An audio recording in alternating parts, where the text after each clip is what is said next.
we're live with the Metal Lab. It is... No.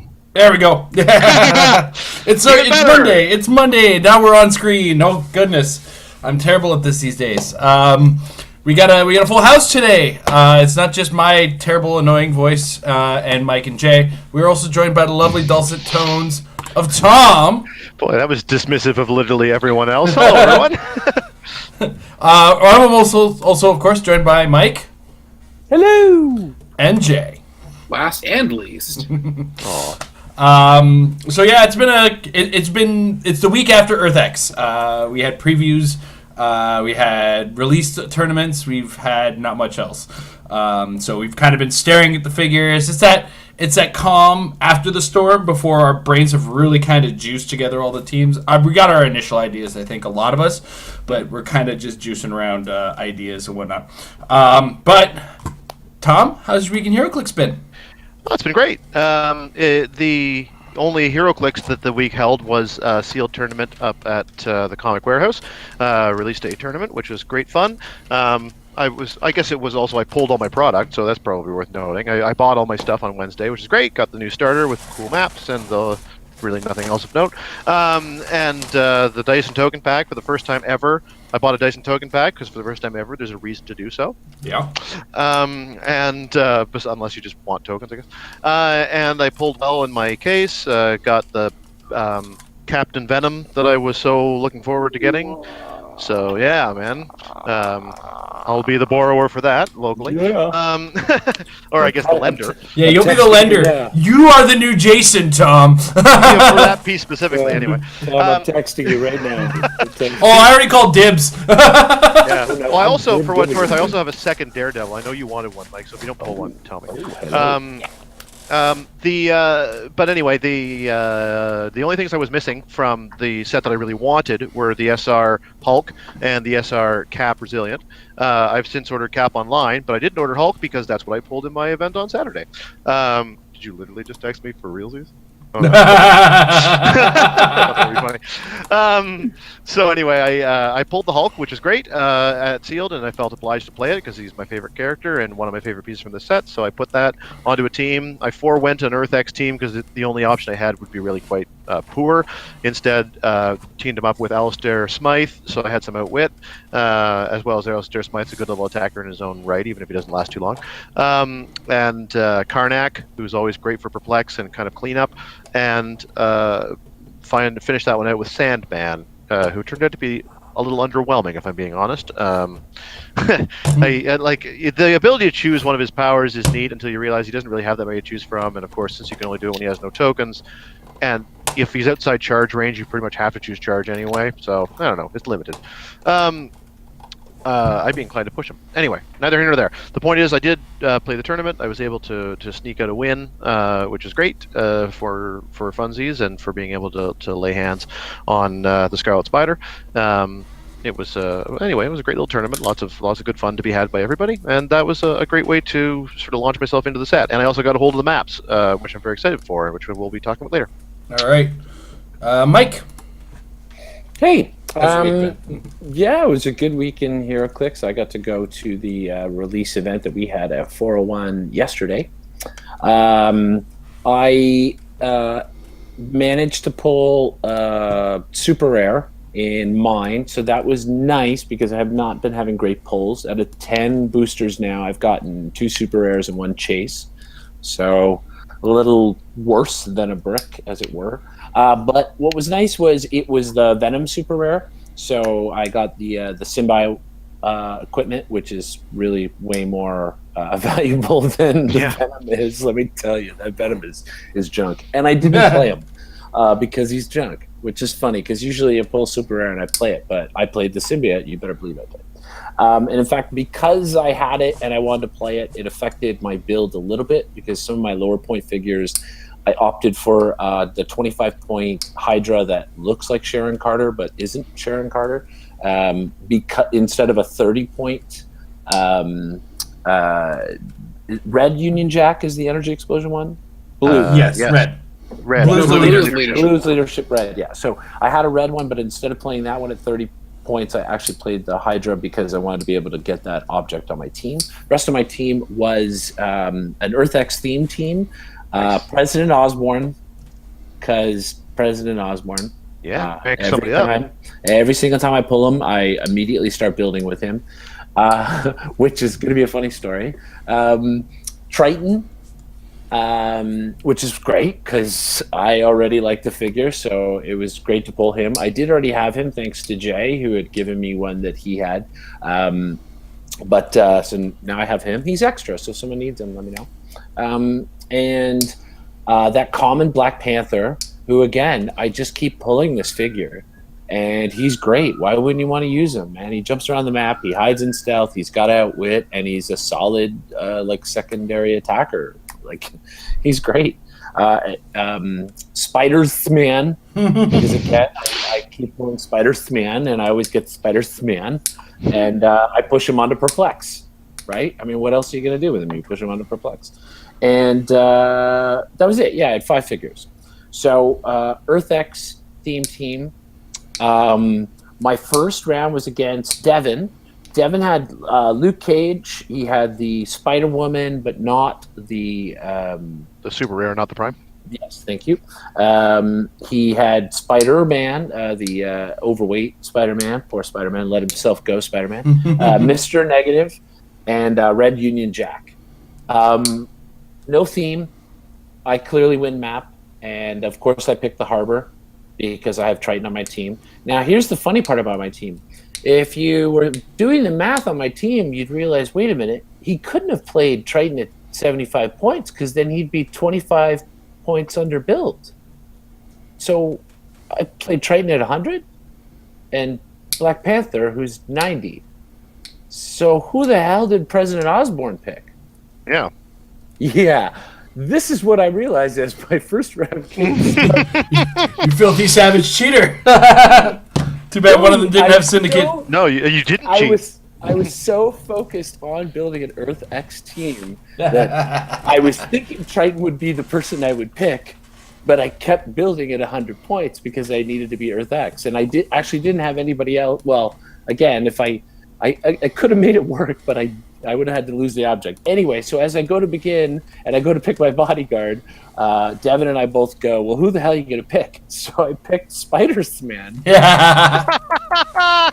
Let me tell you something. I stumbled onto magic. I don't know why. Must have been quite a stumble. This was Spider's Man turned into like my go-to magical guy. He was picking up the symbiote to give it off to what's his face. He was sidestepping around the map, making these 5 range little attacks and chipping away at things. People weren't able to hit him with his 19 defense at range. It was madness. It was total madness. He was attacking people and killing people. On top of that, I was lucky that I had a 6th member of my team, which was Devin's crappy dice.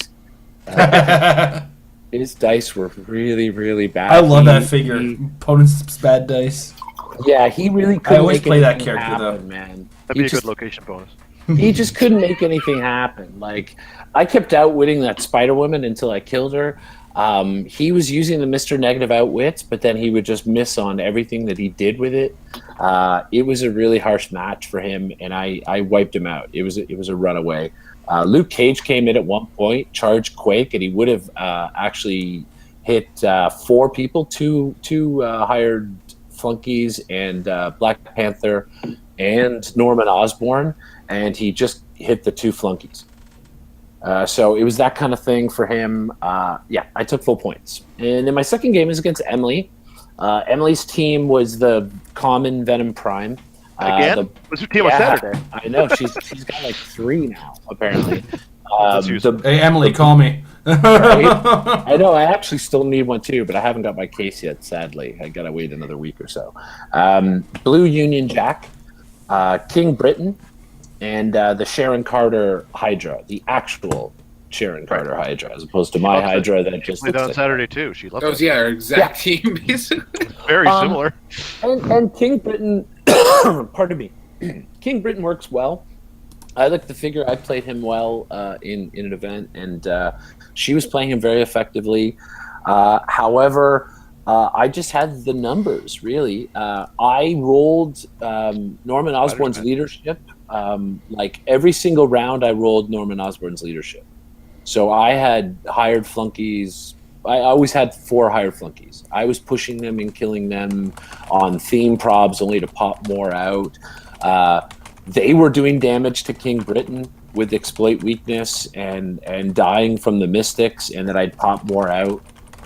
It was harsh. It was everything worked in my favor again. I had all the modifiers that I needed to have. I won map again, so I just leave Triton way back. I slowly move up to the map so the rest of my team's in position, and then as soon as my opponent gets within a certain distance, boom, hypersonic in. I perplex up the damage, so it's a nice big 4 hit, which in this set does a lot. It either takes out some lower figures or it does a lot of damage to a higher figure. Dice were all good for me, and I had a couple of weird dice rolls, but they still were hits. And Emily and I had a lot of fun. Our game had a lot of quirky moments in it, a lot of funny crit hit things. Great game, but I managed to eke out the win. And then my last game, man, week after week, I keep playing this guy, Mr. J. Solomon. I know. And his team, funnily enough, was the Iron Man Super Rare. It's like everybody keeps getting the same stuff. It's really weird. The Let Himself Go Spider-Man, Silver Sable. He had a Spider-Man, and the Falcon from Hydra. Once again, Jay won map, right? No, I won map again. If I won map, you wouldn't have had water. What are you talking about? That was right. You actually had you were surprised that I won map because we had a straight off roll and I actually won map for once. So that was nice. So yeah, again, I had Triton in the water. We did a lot of positioning. Jay and I kind of knew exactly what each other could do, and in fact, we really were talking a lot in our game about all the things. Like there was no hiding of anything. It was very much like, well, these are all the things that could happen right now, and well, let's see what happens with this, and let's see what happens with this. So it was a fun game. It was really well thought out. Unfortunately, lucky dice on my side. Everything I wanted to do was working out. Everything Jay wanted to do wasn't. I had a couple of really high rolls that I was going for that were almost like throwaway attacks, and I got. And a super sense on a 6. Yeah, exactly. I needed, he's got a precision strike. I desperately needed a super sense on a 6, or I would have lost Black Panther, and I rolled the 6. It was that kind of game. It came down to my Black Panther at full dial, Triton basically at the 75-point line. He'd taken 2 clicks, and his Iron Man just got onto his stop click. Because I was trying to get him to take damage intentionally. If I was pushing the pogs intentionally, I just was not rolling the 1s or 2s. He couldn't roll the 1 or 2 to take the damage intentionally. I made a choice before he got onto that powered up Iron Man to actually retreat because I knew I was up on points, and I know how things go when I push the envelope, man. I thought about swarming on his Iron Man, but knowing the stop click was there and knowing what he could do in return made sense to back up. He came after me, and then that's when I jumped back on him when he was in a position where he ended up double tokened, and I could base him with both my guys. I made some solid attacks, and that was it. Time did get actually called before that when we got to the moment of those 3 figures left, but Jay and I just decided to play the rest of it out just to see how it went. So I ended up 3-0, which was pretty cool. It's funny that I haven't had the greatest pulls in sealed in terms of value of figures, but I'm 11-1 in sealed for this set. So I clearly am doing okay when it comes to pulls in this set in terms of making viable teams. So I guess I like Earth X for sealed, and knock on wood, I really hope that carries over to the sealed WKO we have coming up, because I could really use that win. Which one's sealed? The one at CBA on the Sunday, right? Yeah, Saturday at 4:01 on the 2nd is constructed, and then Sunday the 3rd at CBA is sealed. Yeah. So I won, and I won the Scarlet Spider like Tom did, and won myself a map, which is pretty cool. Love that I have that harbor map. I love a modern map with water all the way along it. I'm looking back at King Shark again. Who? Yeah, you know, and a lot of other stuff, and Triton too, because I like Triton. Anyway, it was a great day. It was a lot of fun, and it's kind of funny to me that all 3 rounds were against the people I practice with like every week. So it was that was it, and we got to have a practice game afterwards, Emily and I, and that was also a lot of fun. So yeah, good times. Tom, we're gonna do one more this Wednesday. I know weekdays are tough for you, but let us know. This is my last Wednesday to do it because I go back to work next week, and that was it. All right, Jay. Oh yeah, I guess I'm here. We did Wednesday practice. I've not been able to make them because I've had a Wednesday class, but this week I managed to. It was a weird chain of events where I brought my Klutz bag expecting it to go one place, but then that got canceled. But then I ended up having it to go to the practice because by the time I got to school, the class was canceled. So it was a weird series of coincidental chain of events. So I ended up getting to practice. I ended up. Devin's been on the show before, and he's probably talked about his Moondragon team. So basically, Devin had this really, really, really good team a while back. He ended up playing in getting undefeated in Swiss in both Canadian Nationals and the Canada Cup. Was Moondragon, Lockjaw, Groot, Mangog, Unseen. We only run Moondragon ID cards. And that team was always on the back of my mind because I like all those pieces. It's kind of hard to kill. And Wakanda is a thing now, so Unseen with Wakanda is already good. And we also now have the cheaper, more mobile symbiote, so that goes on Unseen. So I've been practicing with that a lot, and it's pretty fun. And it's really annoying. Played a couple games with that on the Wednesday. Huh? Except for against Witch Queen with Pulse Wave. Yeah. Well, I mean, I messed up that matchup before we began. Because I am so out of practice, I did not realize that if you want to do the blow up your opponent's not indestructible object, you have to have the character to do the call-in with the side zip in the front row. I had him on the back row because that was how my deployment normally went. So I didn't get to blow up Mike's exospecs, unfortunately. However, well, I don't know how much of a difference it really made. No, I'm not relying on the exospecs. No. I could do everything else I do with my team without them. No. So I got to do some practice games. I played against Emily's Thanos Copter. She was trying some new Iron Man stuff out. That was cool. And then I played the Sealed. Unfortunately, I had the bye. I chose to take the bye as the judge. So I only had one more game to discuss because Mike already talked about our game. And I played against Devin. And Devin Dice did not agree, even though I felt like sitting down, like it was like a good, I think it was probably like 55-60% in my favor, theoretically, but then he just could not roll a single thing. Did I give up any points even? No, I don't think I did. No. Like, he had some pretty solid figures. Like, Mr. Negative, Monkeys are all good. Spider-Woman's good. Luke Cage is good. Everything's good. It just, nothing really worked out for him. He did get my Iron Man to the point of, I think he got him to the stop click, went to make an attack. I think he just, like, straight up missed it. Not needing that. I think it was just an 18 from range or something. Not that bad. But, like, yeah, Devin's Dice didn't agree with him. But Sealed was fun. Sealed, as I said, is always fun. Although I don't think I've played a Sealed event where I've pulled not at least one super rare, so I might be a little biased. And I guess if we're talking Sealed, I may as well plug that I wrote my first primer for Majestics. That's great. So that was pretty cool. Yeah, I really enjoyed it. Well done, Jay. Oh, you did? Thanks. I was in a bit of a rush during, but people said that they didn't notice, so that's cool. It didn't come across that way. In fact, if anything, maybe it was beneficial, because when you got to read through a review of like 60-plus characters, you kind of want it to be zipping along. 67 characters in this set? So, yeah. So that's a thing you can check out. Although I'm pretty sure that's a premium one, so you have to be a paying member of that website. An Apex Insider. Which you should be. Yeah, everyone should be. If you want to play this game at this level, you got to do it, man. People are coming up with all kinds of great ideas all the time, great articles about figures you're not thinking about. Jay loves to go and pull stuff out that's like, why aren't you playing it?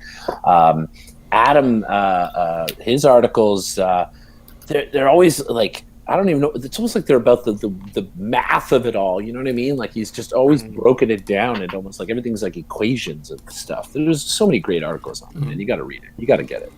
Well, and the fact that the big players are putting their teams in advance. So you can be like, I know what Daniel Plow is playing. I'm going to totally counterbuild that Unimind didn't think he was going to play. And then you'll play against a team that completely counterbuilds counterbuild. In round one. Happens every time. Tried it once. Never happened. Never then. Good luck counterbuilding that Unimind. Yeah. Play your own game, man. Don't counterbuild. Play your own game. This is the meta where you have to kind of play your own game now. Yeah, totally. You just have to, like the meta. When it comes down to it, you're not counterbuilding the Unimind. You just got to be able to beat it. That's like your baseline, I think, right now. Can you fight with the Unimind? All right, cool. My week in HeroClix has been a little bit light. I was supposed to do an every man for every one episode on Thursday and fell asleep. So that's a reflection on my week. I think it was a little exhausting. And I didn't get a chance to go to any of the pre-release or any of the release events. I decided to stay home on Saturday and wait for Amber to finish up her driving school and then spend some time with her. We did start setting up additional camera equipment, or purchasing, testing, working on. We're going to try to run a test game sometime this week, I think, probably as part of the Married Lab. We'll just run a couple games. And we're kind of looking forward to that, especially, if Tom happens to want to come over and do a practice game one day, or anybody wants to come over and do a practice game and we put it on the camera live, or we look into bringing back the pre-show game. Ooh. No, I'm not going to promise that. That is definitely not a promise I can keep in any way, shape, or form. That'd be nice, though. Be cool, though. What I did do was on Sunday played the Evil game, the game that a lot of people don't play Magic, but there's just kind of a direction I wanted to go with this, and it was realizing what I'm talking about when I say practice makes team better. That's really just an example of going that extra, like, practice makes perfect sort of situation. Familiarize yourself with all the things, the tools, and everything that you have. And when I was at this Magic tournament, I was getting my butt stomped in because when it comes down to it, I'm just unpracticed in the game. It is my super casual game. I do not play that game. I don't go through the motions. And I think to myself, I've even missed out on my regular casual games of that. Which means when I go to a tournament situation, I am very low tier as a player. So I think about that, and then I think about the HeroClix and how there have been recently, or like in charity tournament as an example, some mistakes I've been making. So I do want to stress, guys, if you want to play in the high competitive, keep the practice in any way, shape, or form. Casual games are practice too, because you keep in the game, you keep in the fold, you keep in the regularity of it. And also mentioning the charity tournament, I just uploaded the video to my computer of Move and Attack. So Move and Attack featuring myself and Tom Kerr should be up, Amber, tomorrow night. We'll see. We'll promise for sure Wednesday morning, for sure. It's not too much editing. Tom and me were pretty clean with our language. Lighting is going to be a little bit of a problem for the evening portion, unless Tom was holding the steering wheel with both hands at one point, because then his white skin would reflect the light. White skin managed to be the reflector that we needed. Bounce. So, bounce board of my hand. Ultimately, what I'm getting at is any game you want to be good at, you gotta keep the flow going and keep your attention on it, so that you can keep your attention on all the details and all the little elements of it.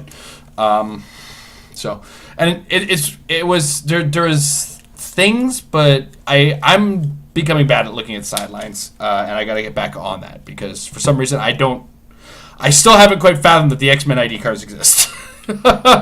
So they exist a lot, and they often are the problem that I keep running to. It's like, oh yeah, Cyclops is there. Darn it. Or there'll be like one wall of blocking terrain, and I just kind of miss the fact that there's two walls between me, and I forget how far Cyclops can really actually move. It's kind of obnoxious. Anyway, that's my week in HeroClix. That's what it's been for me. It's like, oh my god, I'm getting bad at this game. It's time to start playing again. But I want to give the top floor to Tom on this note, because Tom, as you mentioned, has pulled up some maps, and it's going to be our first use of Roll20 on the channel. So Tom, take it away. Sure. Before I share, I'll just explain what's going on here. And for what it's worth, when I say our use of Roll20, I really mean just you're going to see it in Roll20. That's where I've dropped the maps in to be able to show them. I would love to take this opportunity to tell you that we're going to look at all the new maps from the new set, because that would be really exciting. But to be perfectly honest with you, I don't know if anyone has coded these into a usable form for the Roll20 or just any kind of image form, like on the Hero Atlas, on the Click site, or on the Clicks Maps page that comes off of the Rock site. I haven't seen any of the EarthX ones yet, and so I took a run at doing it myself. And it worked. I was able to get the ones from the release day out, the ones that came out with the set release, but not the ones in the starter. So we'll do this as a little look at those two, and maybe next week we'll have a chance to dig into the other ones. But I just thought it would be fun to kind of take a look at the new maps, read out what the location bonuses are. I know a lot of people haven't seen them yet because of the fact that they aren't, some people have been hearing the location bonuses bandied about, but it's nice to be able to lay eyes on it, think about it, and just for us to talk about what we think of them. So we're going to start with the New York Harbor and Skull Camp ones today, not spend a lot of time. Before I get into that, I will show you what we're going to look at, and also we'll take this opportunity to make sure that you can actually see it. So here in my application window, Roll20 share. So let me know if you are seeing Roll20. I'm seeing Roll20. Good. And all your extra adult tabs. Very, very briefly, for anyone who hasn't used it before, Roll20 is a free site. I think you can contribute to it, but it's a free site that is used for. It's kind of an open source for various different gaming platforms. It's a grid pattern upon which you can lay down maps and put in objects and pieces and so forward. And a lot of people in the HeroClix community have come to use it for HeroClix purposes. So, in this example, I made this myself, but it's easy to make. You basically take the base grid, you can lay down on it. I'll zoom out so that you can see the fact that I've laid down onto it a base little map here, so that you've got areas for your sideline, areas for your KOs, and areas for your ID cards, and so on and so forward. And zoom back in here and move up so that you can see it. And then you lay down a map on top of it. You can grab figures, and this is easy to just kind of play. If you've got a way of speaking to somebody, whether it's through just like calling them up, or you can do it through what's that called again? Skype, Google Hangouts, Discord. Discord is what I was thinking, but yeah, any of the above. If you've got a way to communicate with the other person, then you just kind of set up your map, you lay it on there, you can grab, here's my Cyclops, if I'm going to call him into this square, I just kind of grab him, I can drop him there, and, move him around, and say he's going to make an attack. You've got little numbers here in which you can say, he takes Mystics damage, so now he's on click 2, and you'll see it there. If he takes an action token, you can drop a token, push to grab a second token, and you can put little other things onto them and stuff. It's very, very easy. The point I'm driving towards here is that if I can do it, then absolutely anybody can, because the guys on the channel will tell you I'm inept. It's not inept. He's just, I don't know. He's a boomer on an early millennial. It's weird. Yeah, something of that nature. So I should say, hold my beer right now. Yeah, if I can do it, then anybody can. And I downloaded this on Sunday, so I guess that was yesterday. And I very quickly figured out all I needed to. I would suggest that if you really want to learn what you're doing, check out 2 Clicks from KO did a video on it. I'm just going to jump back to me for a second. 2 Clicks from KO did a video on how Roll20 works, as did Mr. Clicksfix, as what did the Critical Clicks guys. Probably others have done it too. I watched those 3, and between that 1 hour combined time viewing on YouTube, I knew everything I needed to get on there, grab things, and I feel like I'm ready to have some games now, which is awesome. So, a little free plug for Roll20, but I think it's really cool, and so we're going to be doing today to look at the maps. But before we do that, I want to talk about location bonuses, because that's a pretty big feature of this. So I'm going to start out by going to the location bonus for the New York Harbor. And it is as follows, and you should be seeing it now. Yep. New York Harbor. So for 5 points, your location bonus here is rubble.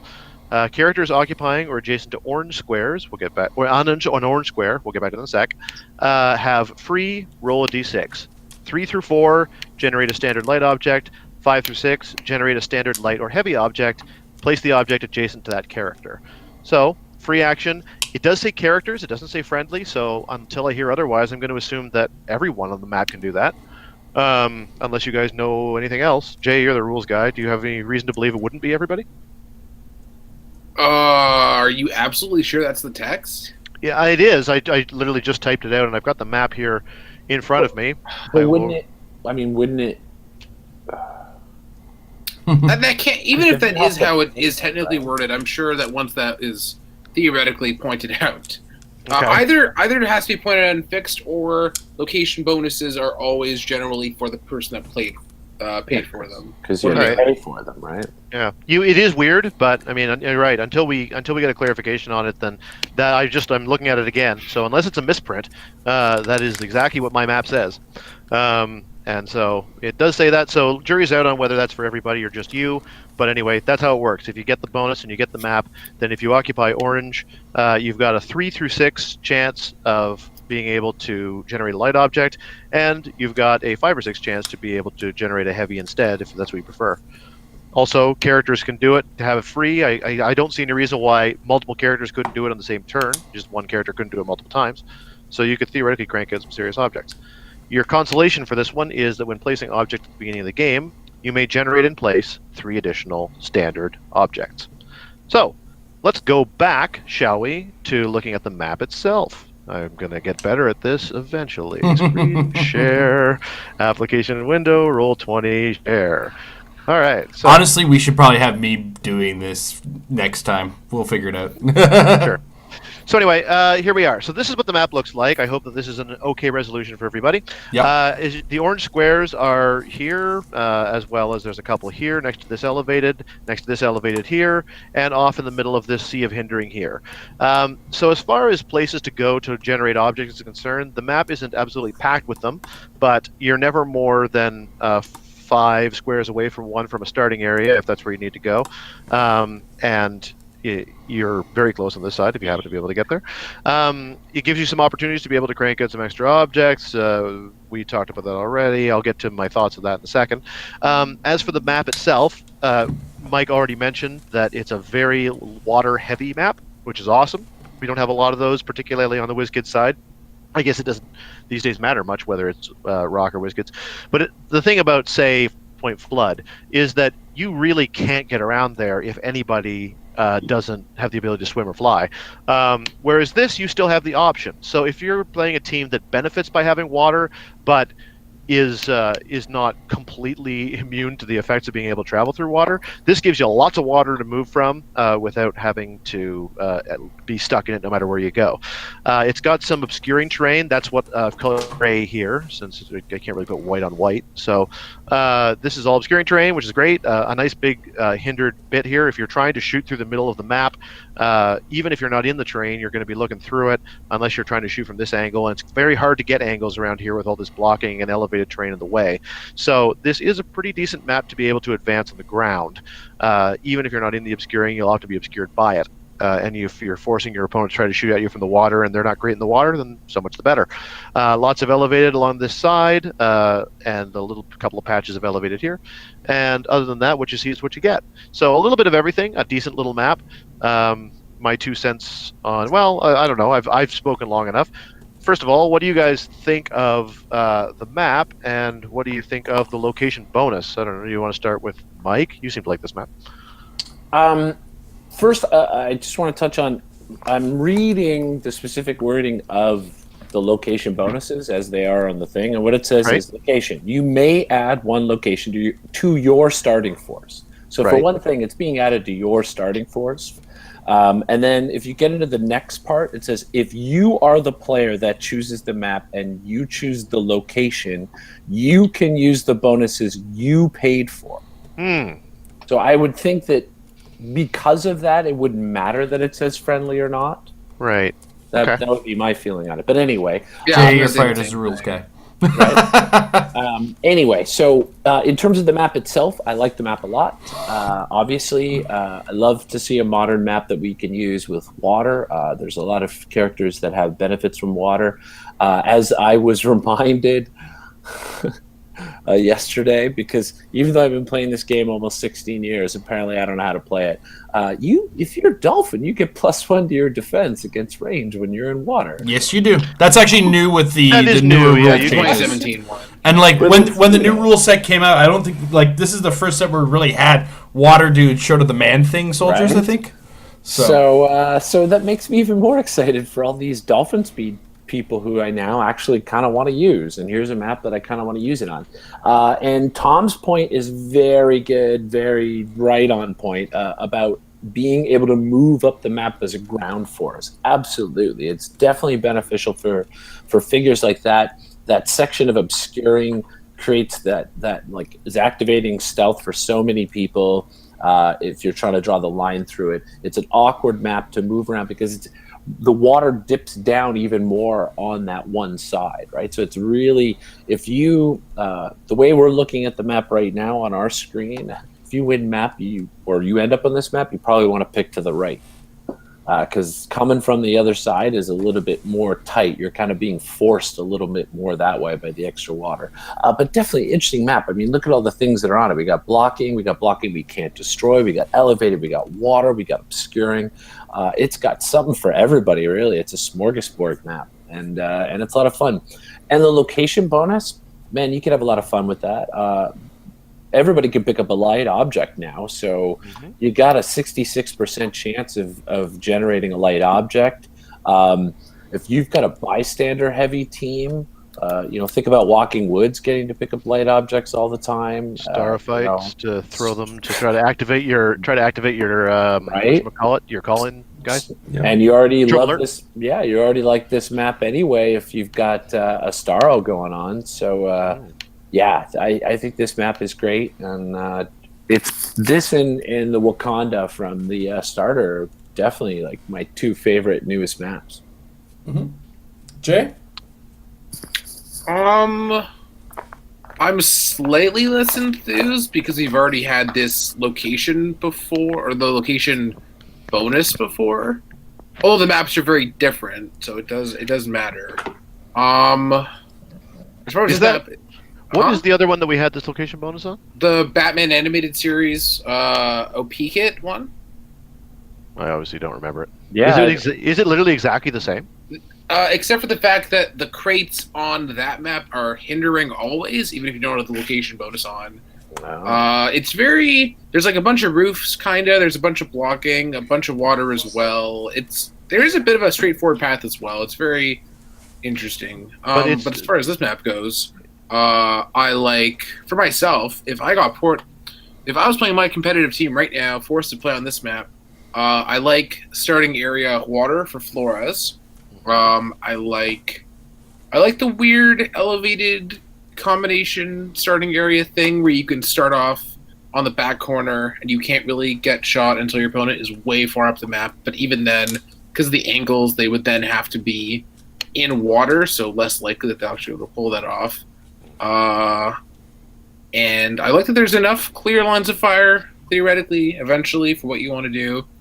And I like how the elevated can provide a lot of places to hide. So there will definitely be teams that use this map. I'm pretty sure that fellow people that like to play Flores, like PJ, obviously, Chris Stockhouse will enjoy the water. All the splashy starting area water for King Shark is good, obviously. And yeah, the location bonus is good. I mean, obviously, it really depends on what kind of terrain you ideally want. So it is nice to have two different location bonuses, but very different map options. So I actually do kind of like it now that I've convinced myself. So He talked himself into it, guys. yeah, and We did of it. course, obscuring terrain is great. I would like to see more of it because it's cool. sure. So Doesn't slow you down. I like the fact that it's up on the elevated here as well. It's nice that the obscuring, you can be up sniping from obscuring. Trinity War Batman wishes obscuring existed. Trinity War Batman wishes it was legal. Yeah, he does. He really What about you, does. Jason? What are your thoughts when you look at this? I'm happy to see water come back. They've made too many characters that get bonuses out of water recently, and without it existing, it's been kind of a pain in the butt for that. I gotta stop fiddling with this. Overall, like nothing I can really add hasn't already been said. I do like that there's enough blocking to kind of hide your way. This is an outdoor map though, so as a Colossal player, I fear it because it's just a straight line to kill my dudes. But I've also been working on other stuff that I'm really looking forward to giving a try on this map. Especially if you're playing a lot of flyers, a lot of giants, we'll say, just for the sake of it. A lot of the map can very easily get moved around. If you're playing the water dudes, you have the whole half of the map, and so many of them just dart out of the water with things like hypersonic, big charges, whatever, that you can get a lot of coverage out of the map, and you can really just, with a quick TK into another puddle, you can probably go cross map with the King Shark on this map very easily. So yeah, I like it a lot, I can't say no to more water maps. Atlantis teams really like it; they really want to make them, and I would like Atlantis teams being able to be an option again. And I would also say, like you mentioned, TK. TK is one of those powers that's often useful within turn 1 or 2, and then is dramatically less useful afterwards, which is why you so often see it on call-ins or in pick-up power pieces. It can be useful as the game goes on, but a map that generates objects is a great resource for a TK-based team, or a team that has TK. Yeah. And my only additions to what you all have said are kind of twofold. Number one, this is one of the few maps where I feel like the constellation is really worth it. It's worth 5 points to me to be able to generate 3 extra objects if I'm playing the type of team that benefits by having them.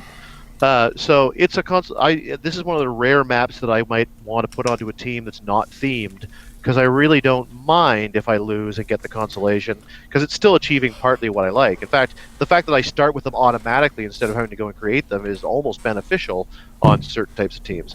So think about it. Think about the consolation for this one, which is not something we say very often. And the other thing I would mention is, at this point, between the recent release of the Exospecs and Proxima Midnight, Spear joining all the new objects we got in Batman, and now in Earth X, as well as the Mighty Thor, there's a lot of special objects out there. We're really in the golden age of special objects, and it may be that if you're playing 2 or 3 of them, you may be eating up all of your object slots on special objects alone, and not giving yourself a lot of opportunity to leave some extra objects for people to grab and throw around and get the bonus damage. So an object-heavy map is a useful thing in a meta where objects are going to become a valuable resource, and that 3-object limit could actually be meaningful.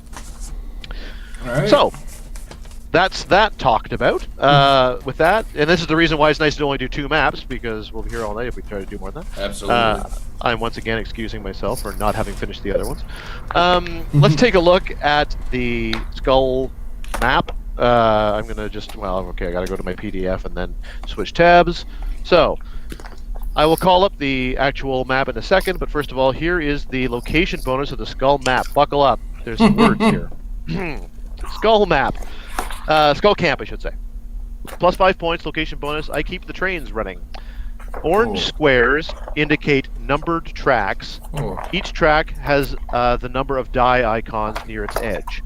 We'll come back to that. The important thing being, there are tracks on the map, and the tracks are associated to dice numbers. At the beginning of the game, choose a friendly character. That character and the character occupying the dotted orange square have free. Roll a d6. You may have this location make a close attack with 10 attack and 2 damage, targeting all characters in the resulting track. So the idea being, you take a free action, you roll a d6, and depending upon the result, you go to the track that matches the result, and you can make a close attack against everyone in that track, 10 attack, 2 damage. If you roll a 6, you can choose which track you want. After resolutions, each attacked character is placed in a square adjacent to their current square that is not in that track, active player's choice. If the character is given this action is named the Skull, instead roll 2d6 and choose either as a result.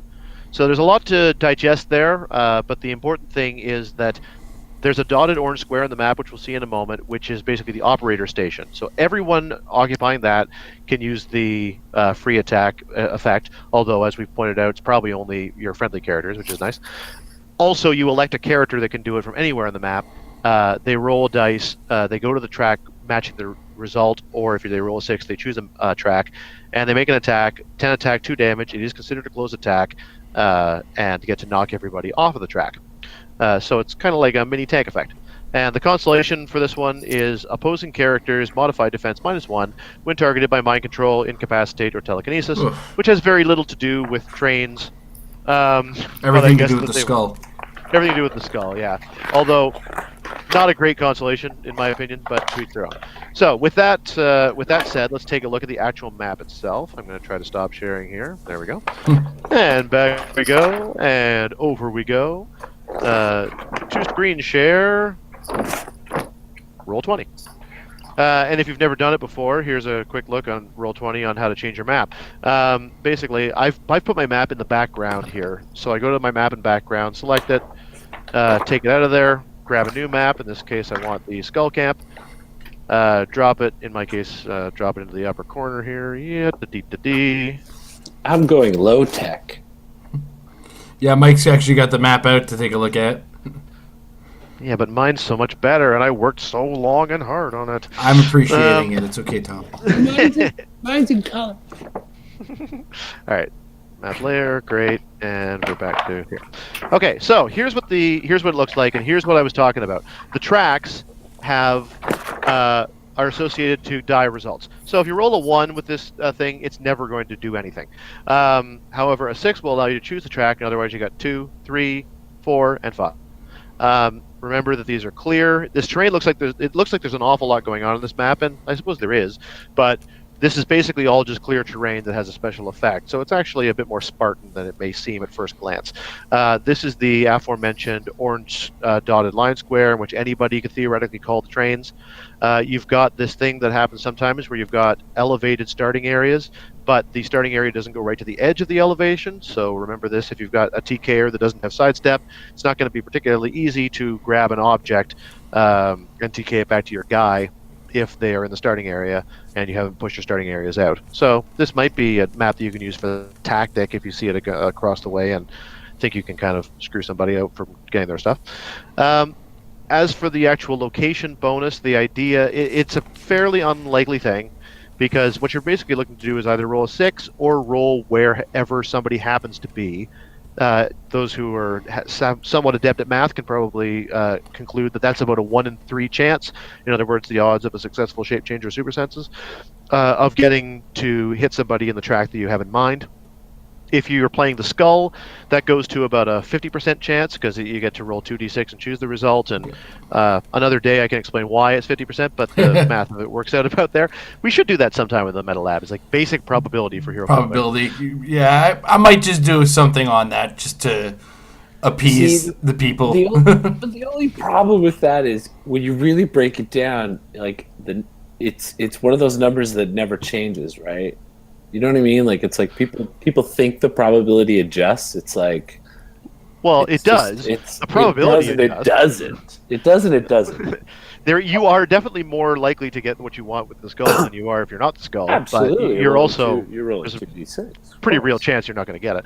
So obviously, like, let's take a look at the optimal case scenario. As far as I'm concerned, this map is designed more or less for one thing specifically, and that's to use the regular, the uncommon skull to try to throw people around. So here's a good easy example. I'm going to grab the skull unsuccessfully and drop him over here and close this.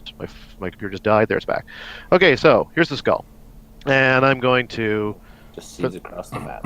Yeah, I'm going to take an example here. I'm going to grab me a group. Here he is, and he's for some reason standing next to Carnage. I'm feeling sort of attacked here. Yeah. It is what it is, my friend. Yeah, we can say that this is you're not the only one who's doubling up on these guys. Yeah, so here's my optimal case scenario if I'm the skull player. I've chosen the map. I'm the skull. I'm going to take a token to use my control, regardless of range.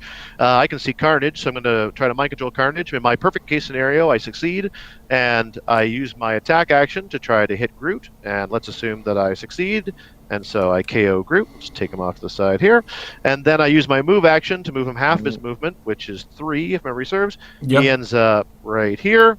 And then I take a free action, I roll 2d6, and I'm hoping that one of them is either a 2 or a 6. And if it is, I make an attack, 10 attack, against a 16 defense. I hopefully hit it, and I KO Carnage as well. Look at me. That's what this map is designed to do. It's designed to make the Skull go throw people around. If you're not the Skull, it's a pretty slim chance. Everything I just described there, by the way, Skull has 12 attack, Groot has an 18 defense, Carnage has a 16 defense. In order for everything to have happened the way I just described it, I did the math on this earlier on a break from work, there was a 17% chance of that all happening with this particular scenario, as in like with it being the Skull specifically. Those odds would go down considerably if it was anybody else. And of course, no one else is going to be mind controlling across the entire map. So this is what the map is designed to do, but I'm not sure how viable it is as a strategy. Other than that, as you can see, it's a map with a whole lot of open space, little patches of hindering. The most notable bit about the elevations being that, as I said, they don't go right to the edge of the starting area. Very little blocking, a little patch of elevated here in the middle, and otherwise what you see is what you get. Jason, what do you think of this map? I'm looking at this as another version of Amok Time or the Ninja Turtles Turtles lair. It's just more of a wide open with a little bit of hindering terrain. I mean, less open than Amok Time and the Turtles, but there's because of those little patches of hindering. While it's like you said, the odds on this particular thing, I kind of want to lose the map roll and and try to build around having really good incapacitators, mind controllers, and TK attacks, as opposed to, the other part of this, which is maybe get a thing when I might want to possibly do it, and that of course I've also forced to use a Skull. If I want to use a Skull in the uncommon form, which is probably the ideal version of him to use for this, I'm devoted to an Earth X team, because when you pay for these constellations or for these map bonuses, you're trying to get them. And unless you're playing the New York Harbor, in which case objects are great. As constellations go, this one's okay if you build for it, but if you're building for the map, then the constellation's a disappointment. Absolutely. And if you're building for the map as well, those teams, there are teams that don't use Colossals in some cases, and now that team does nothing. It's not the greatest situation to be in. So. Well, to be fair, he does these. The outsides are elevated, so the Skull, from this square, sees pretty much everything because he's looking over the blocking that's all lower elevation. Yeah. There's very few places to hide. Here's one. That's not how it works. Elevated to the lower level, the blocking would block line of fire. Yeah. Well, that's what I'm saying. That is a place to hide. Oh, okay. There's a place to hide here. There's a place to hide here. But starting area to starting area, you can see. Yeah, that's right. The skull does starting area to starting area. You're good. Oh, okay. Yeah. It's once people start moving, but even once they start moving, they're limited because the blocking. There's not that much blocking that really blocks line of fire. So it's still not bad, even if you don't have Colossals. It's just real good. This is outdoor, by the way. Yeah. Should have said that. Yeah. So, I again, it's not one I'm personally going to be building to use myself. It's cool, but like you were saying, a lot of those odds, I already have a hard enough time fighting with my shape change and super sense rolls, and watching people try to break away from my plasticities hurts me. So I'm paying 5 points for this nonsense. Not a chance. Not me. Mike, what do you think? You guys pretty much covered it. Really, It's an open map, so mostly open maps. If you're looking for something like that, there it is. And I could see me playing it if I want to play the Skull, but other than that, no. It's the least interesting of the 4 new maps that we're getting. Definitely. Jay? I don't know. I feel like it's almost a 50-50 to me, because you roll the 6, you get to choose whatever you do.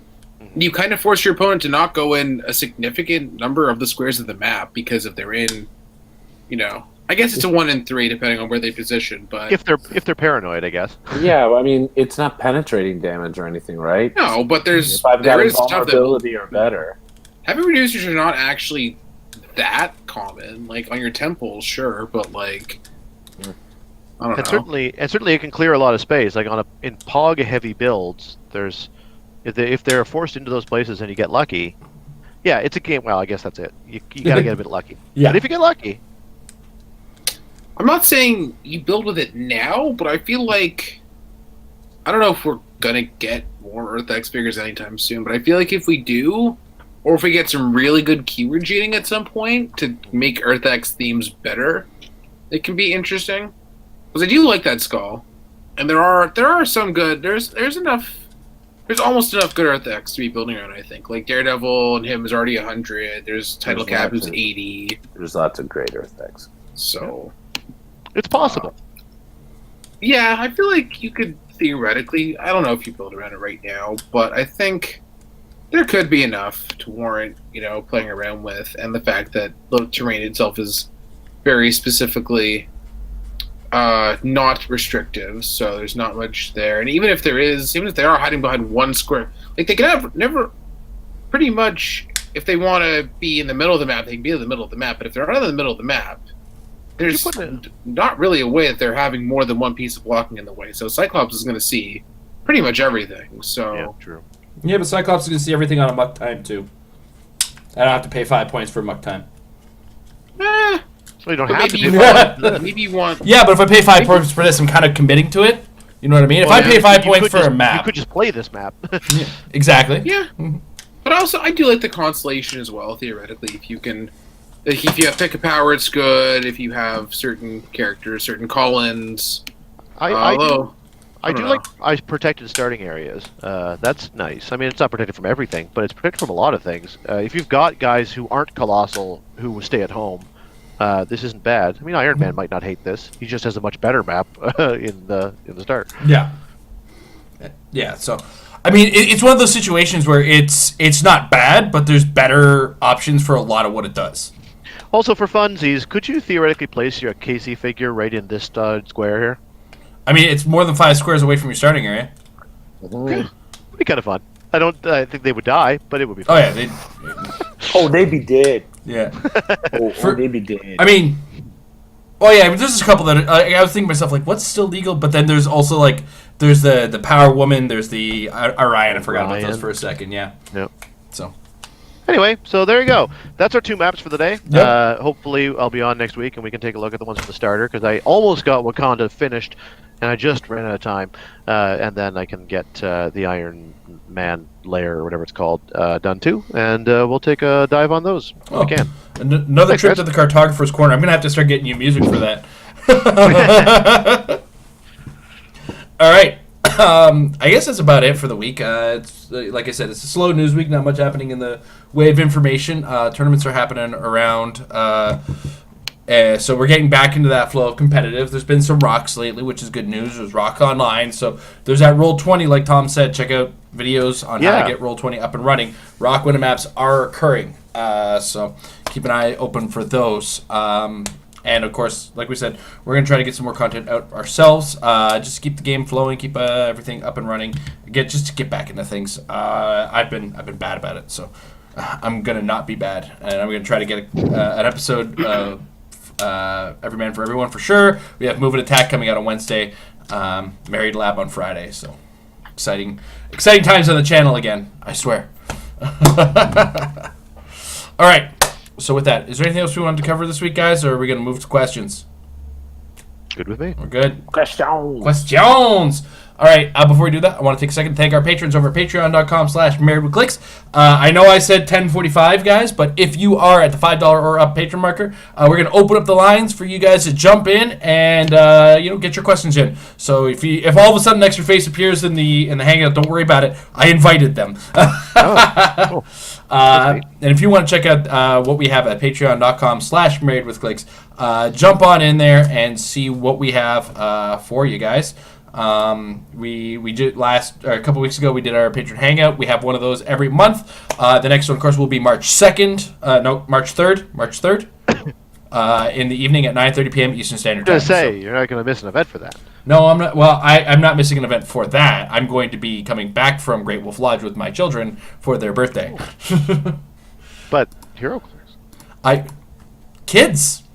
I know. I created 3 bystander muted, Mike. tokens. That's fair. So You're like Stegron. I did double power action, created 3 bystander tokens. And they all charge the Great Wolf Lodge. Yeah. They all have aquatic, so they're gonna be Could you swimming. do that for Halloween this year? Could you be Stegron and the kids could be the 3? I got it. I know I can get 1 kid to dress like a dinosaur. It's the other 2 that are gonna be the hard sell. Oh, that'd be awesome. Because I think they both want to be princesses. Every year. Princess dinosaurs. Princess Brontosaurus. Princess Yeah, Brontosaurus. Princessosaurus. I'm right. a princessosaurus. We are going to start on the Facebook. If you're watching us live in the chat, put in capital letters question before your question so we can catch it in the chat. But first, I have to. It's been a while. It's been a while. Ooh. Mr. Chris Stockhouse, it's been a while since we've had an episode. This one, put a stamp on it. It's an actual Been a episode. while. Since I've seen his questions on a show I call my own. All right. Chris Stockhouse wants to know, with which of the new Earth X maps are you most excited to play on? Do you expect to see all of these maps going forward for competitive teams? Any of them going to force a change in the meta or just provide more diversity? I myself am quite ecstatic, rather, about a map that works with the Iron Man. I got to get a good look at what it does in total with the Iron Man, but I'm super hyped to give it a try with him because I want to work with the Iron Man. I can't believe I said those words. I hate you, Tony Stark, but I want to work with him and see how he goes because he creates bystanders, so he's singing to my heart. So that's the one and as far as like, are they going to be seen in competitive teams? Even though I kind of said to the Skull one, there is a team that exists for that. It's just not a team I'm going to play. And like we discussed, there's a team that works with this figure.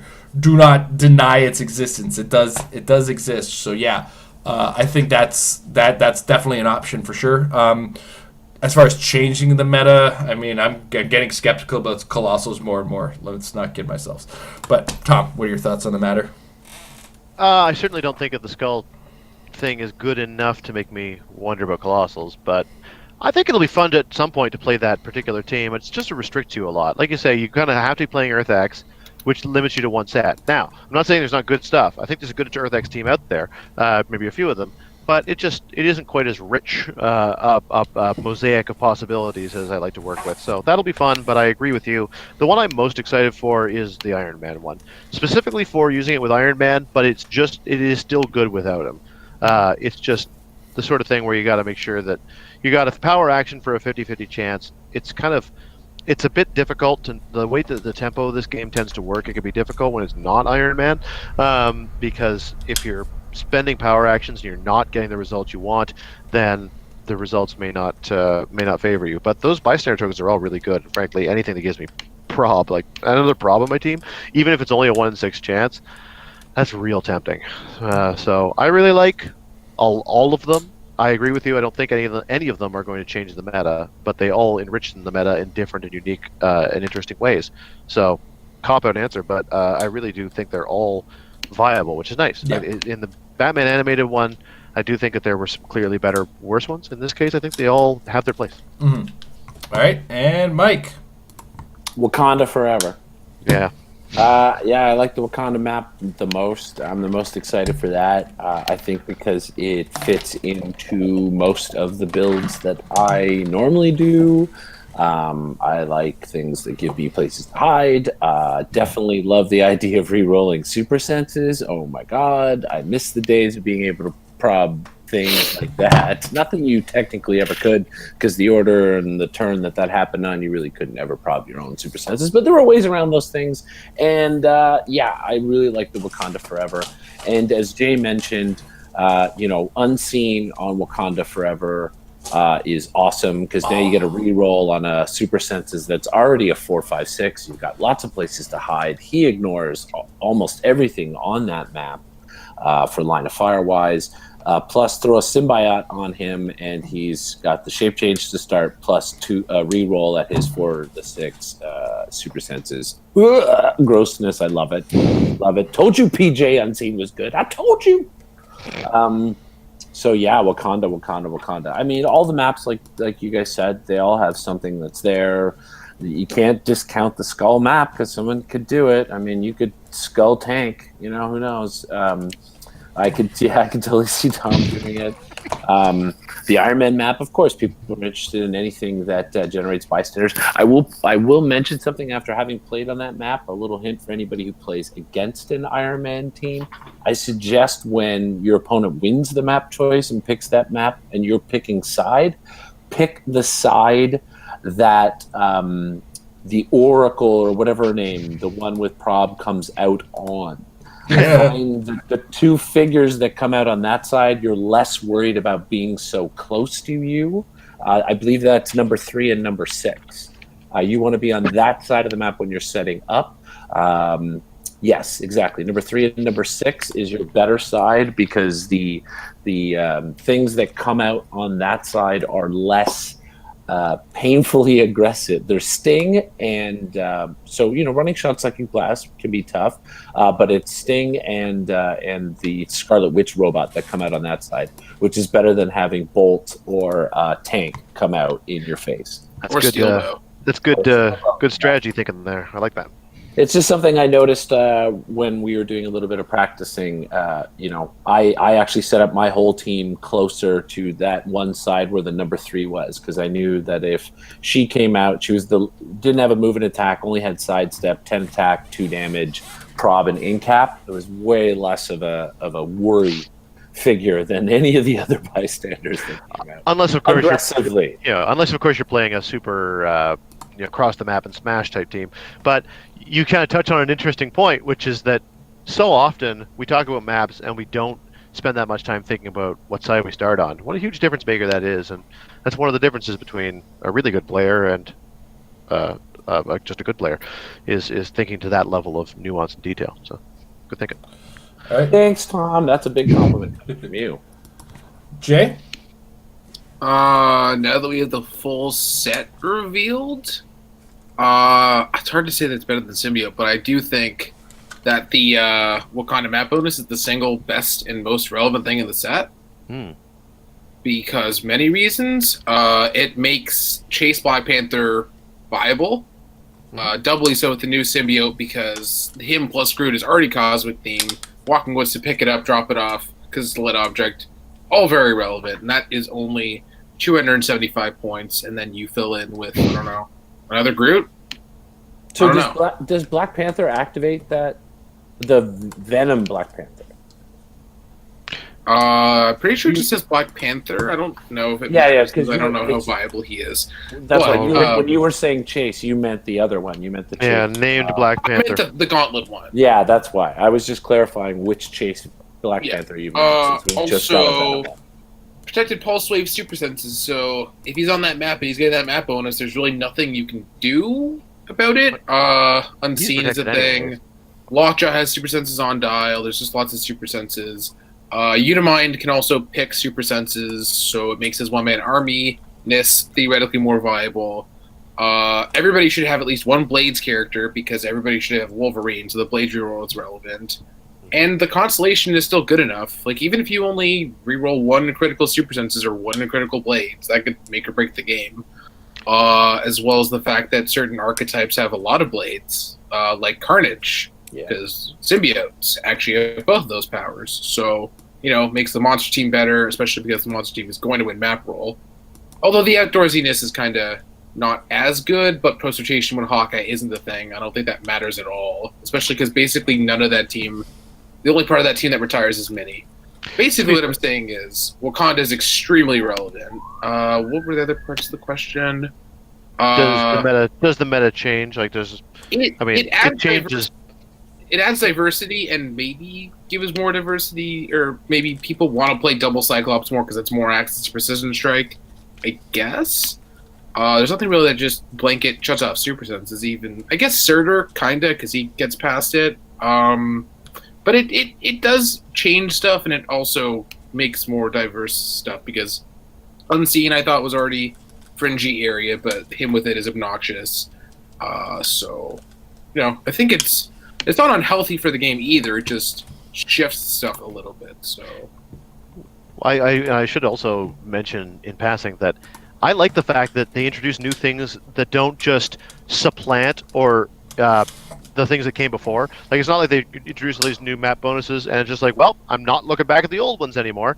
It's diversity. So often this game we'll get something released and then we'll get a new release that just improves on it. So we're like, well, the old thing is out the window. Like alter egos, I remember they introduced alter egos, and then the next set, the alter egos were so much better that there was no point in looking at the old ones, and then that became a thing. I'm going back, turning the dial back a bit, but you know what I mean. I like the fact that this richens it without just giving us better versions of what we saw before. Yeah. I think you thought of it because wasn't Incredible Hulk the first set that we had alter egos? Yep. No, the first second was one, Brave I and the Bold. Oh, The Incredible Hulk is the one they introduced the fact that it was not didn't do pushing damage when you alter ego. That was it. Yeah, You love your Hulk. much more viable. When they fixed it. I loved Rick Jones, man. Rick Jones. Yeah, Rick Jones. Rick Jones! Rick Jones. Yeah, but you were saying diversity.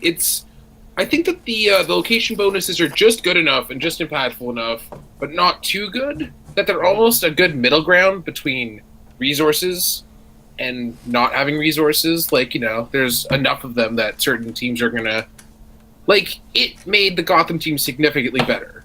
Yeah, But then if you want to play a different team, it can make that team significantly better. So it's like, they're all 5 points. You can throw them on any team, and each of them can kind of make a different thing more viable. So it's a shared thing that everybody can pretty much afford points-wise on their team. Even if you're not into ID cards and all that stuff, you can still sort of get into the idea of adding stuff to your team and theoretically significantly improve it. Or even if you lose map roll, there's, a lot of the constellations are pretty good. So diversity. Say it again. Just Diversity. yeah, we can rip it out of the dictionary, guys. Thanks. Lisa needs braces. Dental plan. Lisa needs All braces. right, so next up, now we're going to address a couple questions that came in a little late on the Facebook last week. Don't normally do this, so just a heads up, watch the date stamps on the post where we ask for questions. This one came from Richard Evans. Why aren't there more competitive Wakanda theme teams? It seems like the keyword blew up under the radar this year. My posit is that as a character and character design, Black Panther has traditionally been somewhat Batman-like. Not actually Batman, but just Batman-like. In fact, that Batman has always had really good figures and has always kind of stayed on the edge of being like part of the competitive world. Whereas, there have been Batmans that we've used, there's been the Trinity War Batman. There was a time when Out of the Shadows Batman was like basically the meta. It's bad, man.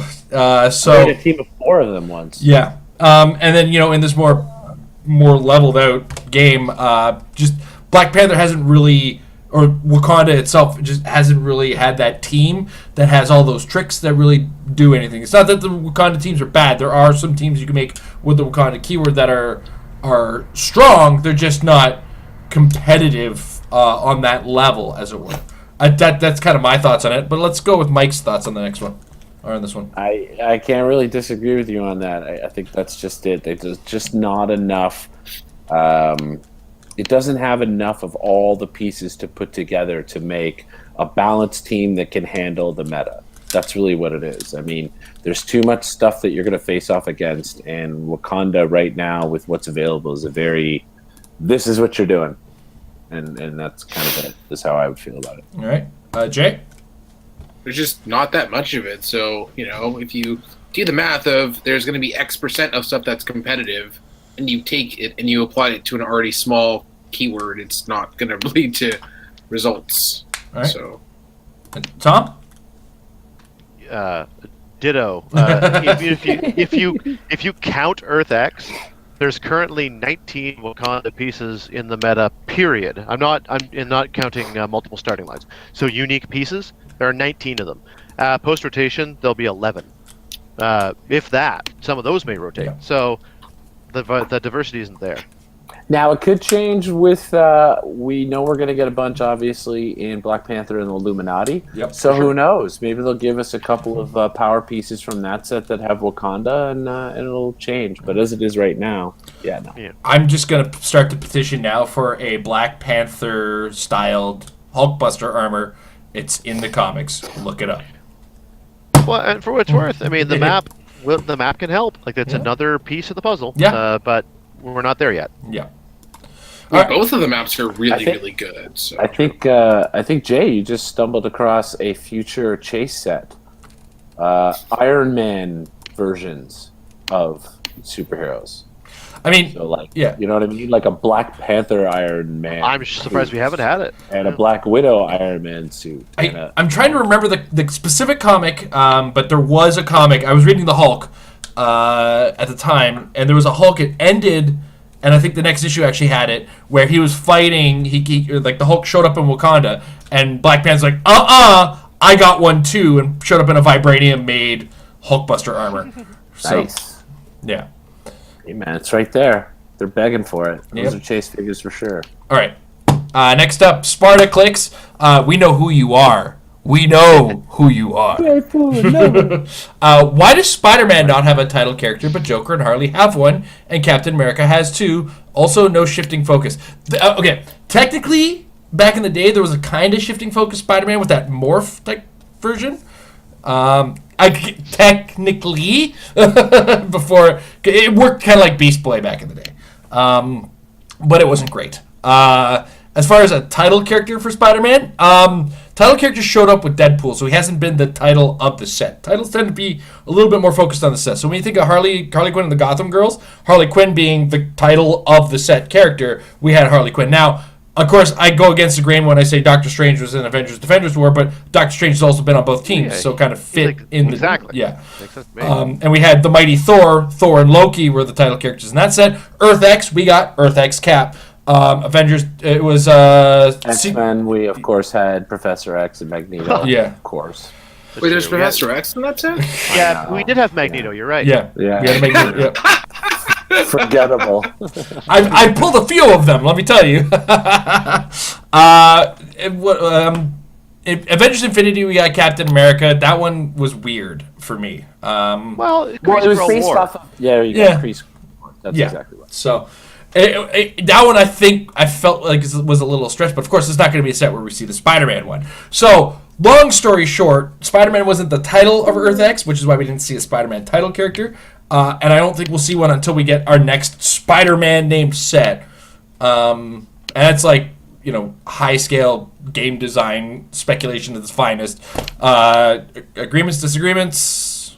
I mean, and as far as shifting focus, before we get into that, Spider-Man kind of works one way. He doesn't really change, his style of things. He's always flippy fight, flippy fight, flippy fight. So shifting focus doesn't really work for him as much as, say, we had Elektra, who's stealthy fight, stealthy choppy, and I'm going to kill you, choppy, with as many choppies as I can. Choppy being like blades, claws, fangs, and exploit weakness. Whereas also, what have we had? Captain America, who's either super defensive or super fighty with the new one. I disagree with that. I think that Spider-Man has quite a diversity of approaches. Okay, so what do the different shifting focuses would do then in that case? I mean, well, to be fair, it would be every other outfit and armor and whatever that Spider-Man's had. Like, True, Spider-Man's had a ton of stuff. You got Iron Spider, you've got that horrible silver-looking armor, you got the stealth stuff, you've got the semi... Well, you could go that way, but even if you didn't go that way, one of the intrinsic design challenges I always have seen with Spider-Man is that they seem to not know whether they want to make him like super strength beat guy or web people up or move quickly between people, and like those are the sorts of things I can see in a shifting focus. Is one that's basically like a vault character that can move between people, flurrying, attacking multiple people, or like the last guy standing where his outfit's kind of in tatters and he's got super strength and higher numbers, and that's more like when he's back against the wall and he has to fight his way out, and another version where he's all about webbing people up, so it's a lot more incapacitate and lockdown and that type of thing. Or like a rescuing-oriented one where he's there to try to pull people out of the way or defend people. I think Spider-Man does do enough different stuff. I mean, he's been in more comics than practically anybody, so of course it's somewhere in all that he's going to do just about everything. But I completely agree with the reason we haven't seen it yet is because we haven't had a dedicated set. Yeah, fair enough. I mean, this set was only a Spider-Man set as a stealthy version, so they couldn't quite fill out the Earth X thing. I guess I don't know. I guess. Yeah, to kind of go where I see where Mike was coming from, but I feel like shifting focus focuses less on different, like, where Spider-Man wouldn't change from Spider-Man to Iron Spider in the fly. Tom kind of had the right idea where he would, on the fly, go, okay, well, this whole, like, jumping at people thing isn't working. Time to fight, or time to get the hell out of here with everybody else sort of situation. So I kind of see where Tom was coming from a little bit more than that, but I still don't. I feel like with Spider-Man, they've addressed that on Dial well enough. And personally, Maybe there's a lot of HeroClix still to come. I hope. yeah. I mean, let's not give up on the game. I'm sure design has some ideas, and they're focusing on it more than I am. That's for sure. All right. So we go to the community Are you page. seriously going to skip me on a Spider-Man question? I mean, all right, Jay, do you have anything you would like to add from a game design perspective as to why this isn't happening? I mean, I basically agree with Tom. You have like so much, like you have webbing, you have quipping, you have close combat attacking, you have dodgy, you have. I mean, of course, a lot of those are going to overlap. Like running and dodge, you're going to go, and you have scientisty stuff. Like there's so many different things. Scientisty? Like like figuring it out. I mean, Go back, and I just want to say, look at the first click on the new Spider-Man rare. All that's there. He's got props for his scientist stuff. He's got his web shooters that has the incapacitate. Like, it's all there. They've got it. And he's not super high points. It's also is in HeroClix form, running shot, full range, incapacitate isn't super amazing in some respects, but like I think there's enough there that you could do. You can do a really cool prime of when he went really all out after he thought Aunt May got shot. Like he beat the hell out of Kingpin. Like that's a good prime idea if I've ever thought of one. But then he was back in the black suit. Yeah, the cloth bats. Basically, Spider-Man does a lot of stuff, and I could definitely see some shifting focuses. Yeah, in a lot of ways, to me, Spider-Man makes more sense than Superman, because I always thought it was weird that Superman shifts focus, and then suddenly he can't take a punch anymore. Like, he's Superman. He should always be Superman. It's just a question of what he's doing in addition. I think we'll go with the first one being a little bit of an experiment in the Superman department. Batman, they did an okay job. Superman was definitely an experiment at its finest. It was weird. But again, if you look at what they've done, I think you could, if they released a shifting focus Spider-Man tomorrow, I don't think any of us would be like, this isn't deserved. No. The thing is, it's just like Spider-Man is a little less obvious, I think. Yeah, perhaps. All right. We're now moving to community group. I just want to address something very quickly when we get into the community group questions on the Facebook. I appreciate conversation on the community group, but when we do the question posts, try to let people ask the questions for the show. Some of these got a little out of hand, so bear with me as I kind of go through them. But first off was George Himes. He wants to know if it's Sinister Syndicate or Enforcers out of the Earth X are going to be the first ones to show up in the meta. Mike, you already have the answer because you're already building it. Well, to be honest, I think it's going to be actually Sinister Syndicate. Oh, no! There's more. There's just more available to you right now. While Superior Foes is still legal, there's just way more to build with, way more nuances. So if anything's going to show up in the meta and have effect, I feel like it would more likely be that. My heart obviously is lying more towards Enforcers because I love that whole idea with the uncommon Fancy Dan, and I have to figure it out, and I've built a bunch of ideas, and I love that Aaron Cantu is also building Enforcer's idea. I love you, buddy. I'm glad you are on the same crazy train of thought that I was on. So one has more stuff there.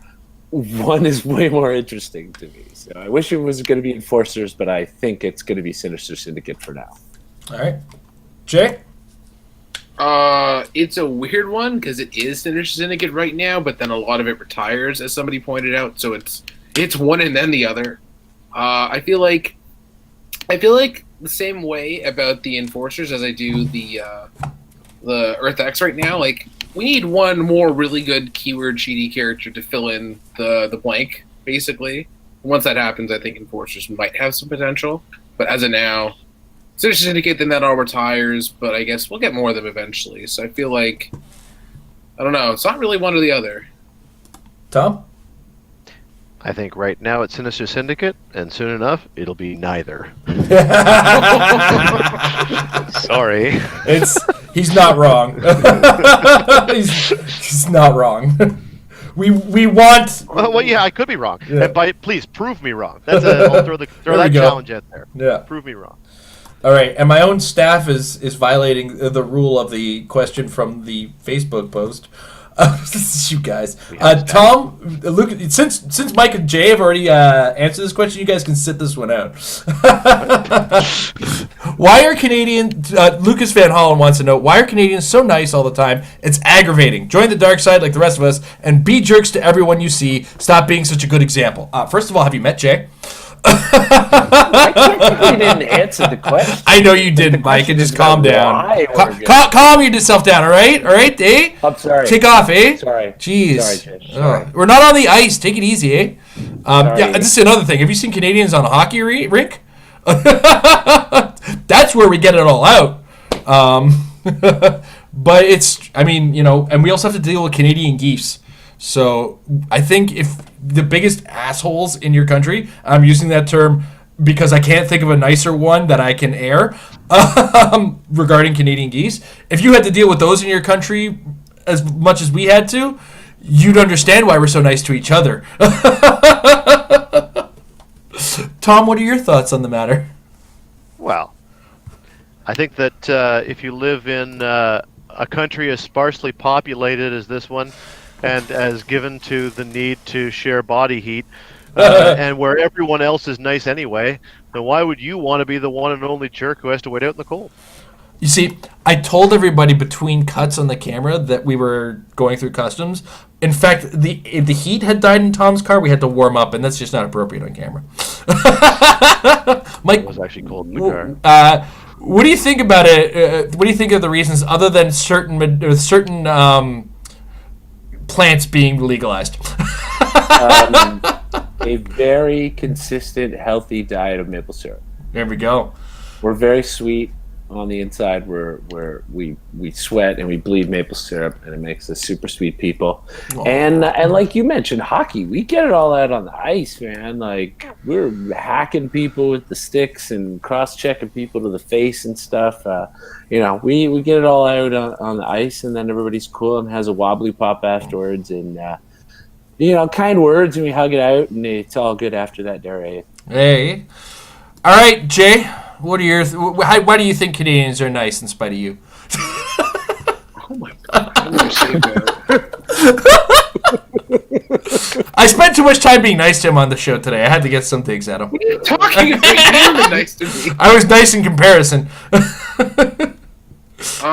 There's no point inflicting bodily harm on somebody when they have free healthcare anyway. Like, I can break your arm, but you know. That's what it is. Wolverine is actually he's a metaphor for the Canadian health system. It's like, well, I can't kill him. Well, it's free. Of course you can't kill him. We just keep healing them up. All right.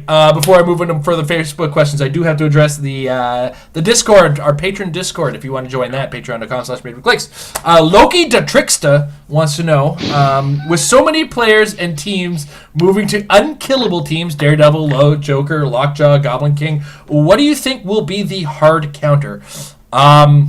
They call it this in MMA or boxing or Muay Thai. Bunches of punches in a lot of these cases. Like, for instance, Lockjaw, every time I've killed a Lockjaw, it's been because I had poison and flurry and poison and flurry and poison and flurry. And so that's been my trick to killing like something like a Lockjaw or a Joker. Daredevil, on the other hand, PJ kind of snuck into the chat and answered this one a little by suggesting, Starro just throws sixes at him with the Starro fights. It's possible too. But it's ultimately just numbers of attacks. Is like, you can slowly but surely beat these things down. It's just a matter of being able to throw as many attacks as you possibly can at them. That's my thoughts on the matter. What do you think, Tom?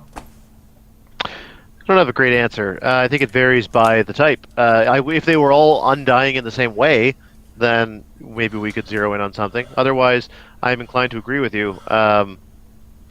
Create a team that has the ability to do as many attacks as possible, but also on the other side of that, a team that doesn't just have a lot of attacks because there's a lot of people that do a lot of dying. In a lot of ways, POG generating teams are a big counter for teams that require a bunch of hits. You make a bunch of characters that cost nothing, and then they do all the hitting. So those two naturally are sort of natural enemies in that way, in the same way that BJ already addressed with Starro and Daredevil and stuff. So, I think there is an inbuilt balance there. I just don't. We'll see if it swings too far in one direction or the other. All right, Mike. Yeah, I would have said all of those things, as well as I would add on. You got to look at everything else that's made up on the team. Even these Undying teams, there's other elements on them that do die. Undying teams that have Colossal Retaliators, don't worry about the Undying figure. In a lot of these games where I'm facing these teams, I try to get a quick low point kill early on, like some kind of Colossal Retaliator, a Flora, something like that, and then I put the pressure on my opponent to be more aggressive. As well, if you can, don't deal with them for a while. Like Lockjaw's a great example. A lot of people, the way I've been seeing them play Lockjaw, he's more a combination of support and like call-in battery. So just sort of steer clear of him. You know what his numbers are. You know what his potential is. You know the things that he can end up on and stuff that he can pick. Don't give him the opportunity to sort of be a problem for you. Work your way around him and then deal with him when you have the opportunity. You know what I'm saying? Like don't get baited. So many people bait you into facing those Undying figures. There's other stuff out there. Work around them. And definitely never underestimate those nothing costed bystanders, like they said. One of the few bright points for me at Canadian Nationals last year was killing a Lockjaw with Walking Woods, because I flurried with 3 of them, and all 3 of them hit with both of their attacks on their flurries. So in one turn, 6 successful attacks, dead Lockjaw. So these things can happen. All right. Jay, what do you fear when it comes to playing Undying teams? 'Cause you are the most notorious of us for playing teams that just don't die. No, but what does he fear to play against when it comes to using these teams? Automatically not having theme is a negative, because obviously map roll is important. Yeah, pretty much all of them. If you just attack them enough times, something will happen. Like Ironheart, you can just randomly kill her. Joker having to roll means that at any one point you should be able to just knock him past the line, theoretically, and then if you time it right, you can also, like, let's say the Joker's on click 2. If you hit him, so the next click 1, he has to take more damage. So if you can manipulate the dial that way, you can do that. Generally, you just have to attack him as many times as you can. You don't even care if you hit or miss. You just need to roll those 6s. Not even necessarily that many times. I mean, it's 6s are going to come up eventually. It seems worse in principle. Yeah, honestly, I see 6s come up plenty consistently.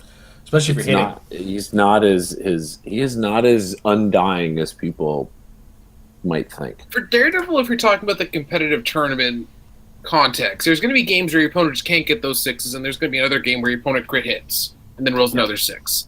I don't think he's unbalanced in that way. So that's fine. Joker retires soon ananyway. Mudmans are obnoxious, but there's only so much they can do. Like, they can tie you up. They attack 10 and 3. They can't call on anything relevant, really. Pulse wave. They also don't trigger retaliation when you hit them, right? So you're less disinclined towards hitting them. I can't remember if I'm wrong about that. Because actually, I think I was wrong about that, because they go to be KO'd. So if they're KO'd, they must have taken damage. So I think I was actually wrong about that one. Okay. But well, take it back then. Yeah. What else is there? I think is that pretty much everything that's Undying now. Captain Marvel is going to be interesting if he gets played, because I think he's only good as point denial. But I guess if you hit him fast enough, he's out of the game, so he doesn't accomplish. Oh, were you? No, Who's coughing? It was a real cough. yeah. It wasn't You're full of. So Captain Marvel is not the hardest style to take out. So if you take him out the first time, he's sitting off the map. He's not doing anything for a while, so you just take care of him. Yeah, I think once Joker goes, Undying gets a lot less obnoxious. So that's a positive. Until Black Panther releases something silly. I just feel it's going to happen. Something stupid's going to show up again. It's like, why do you do it? Like another figure with the Infinity Gauntlet all over again. Yeah, that's what we need. We need more of them, actually. Yeah, we just.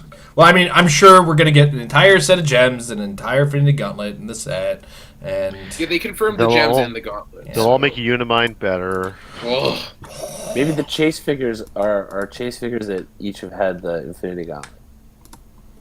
oh my god. Wouldn't that be the grossest thing? I kind of want to go off of that, pray for or hope for, going off of where you're going with where everybody's as an Iron Man. Not necessarily everybody's an Iron Man, but everybody as another Avenger. So like we suggested the Hulkbuster, Black Panther. So like Iron Man, but like holding Captain America's shield for some reason. I don't know. I'm making things. Shut up, Jason. All right, next up. There is the Civil Warrior. Who is Huh. the Iron Man, Captain America looking Iron Man armor with the arc reactor and the shield and That's stuff. right. Civil Warrior. Yeah. There we go. See, I'm on to something. All right. Next up, this one sparked a bit of a conversation, and we're just gonna address the question directly. Andrew Fairweather wants to know, why isn't the Giant Man being used in competitive play, the one that came with the Pym tank exclusive? So, do you guys remember what that one does, or do I have to pull that one up quickly? He swings the airplane. He has knockback. Yeah, he hits everybody in an area of effect and knocks them back. He also has a scientist keyword, which is kind of useful. Mhm. They're just better options. Yeah, Better options. and that's what it comes down to in competitive play. Plus, Go ahead. he also something that I unfortunately keep making the stupid mistake of, and that's trying to take out a whole bunch of Colossals by pulse waving them, and then being reminded that they just ignore that because it's a stop click, and their toughness still works, or their impervious still works, or whatever it is, and it's totally pointless. Meanwhile, that Ant-Man does not benefit from that. So you could pulse wave him as part of a crowd and kill him. So it makes him way less Valuable. livable, preventable of dieable compared to other Colossal Retaliators. So since there's already better options out there and he's easier taken out, I would say those two. Yeah, I would rather have two Ameridroids than a droid and a Giant Oh. Man if it had to be scientist theme. Again, I'm assuming scientist 3 and Absolutely. 15-point Retaliators, just give me two Ameridroids. Absolutely. Yeah. The one big problem is that Miss Marvel Retaliator is basically him, but better and power creeped in every single way. That's true, too. Yeah. The fact that you can first of all, she has literally double his speed and Avengers, so she's kind of a taxi, and she can also retail then get away. She has better numbers overall. You can up her damage when she retaliates, and I think doesn't his knockback only work against non-flyers or something? But she just has knockback. Yeah, hit characters Yeah. that dealt 3 damage, and hit characters without the wing symbol are knocked back. But Miss Marvel just has knockback. Yep. So there's just literally a power creep version of him. I don't think there's any reason to play him outside of if you're playing the Pym Pocket Tank, you can maybe get the higher starting line. That's literally it, right? Yay! so instead of giving away 50 points to give away 75? No, you're no, still it's- giving away 50. You just get 2 extra. Oh yeah. Okay. Cool. Yeah. 2 extra really good clicks. Yeah. Just kidding. That's why I did that. Yeah. So yeah, when you look at it, Ms. Marvel just kind of stands out as the same but better. There's And- so many things are the same about it. Hilariously same but better. yeah. All right, and that's when it comes down to competitive play, just to make sure people don't think we're just on a figure. It's not because of some kind of factor to the character. There is a reason, and it's like when you compare the Giant Man and the Ms. Marvel, as we just said, the Ms. Marvel just stands out as better for the same points. So the get rid of that. But then you look at the Ms. Marvel and you stand her aside the Giant Girls at 10 points a pop, who can potentially from 10 be worth hundreds of points with a good dice roll and a good kill, who can also right out of the gate just attack. They can make a charge attack on a character without the limitation of Colossal Indifference. There's just so many things that they stand out as being super good with that's why people use those over the Kamala Khan. So grand scale, it's infinite levels of, is this slightly better, or is this better, or what do I get more out of? And that's part of the decision-making process for a competitive figure. We're trying to Everybody is min-maxing is the term. We're getting the maximum output for the minimum amount of cost or effort.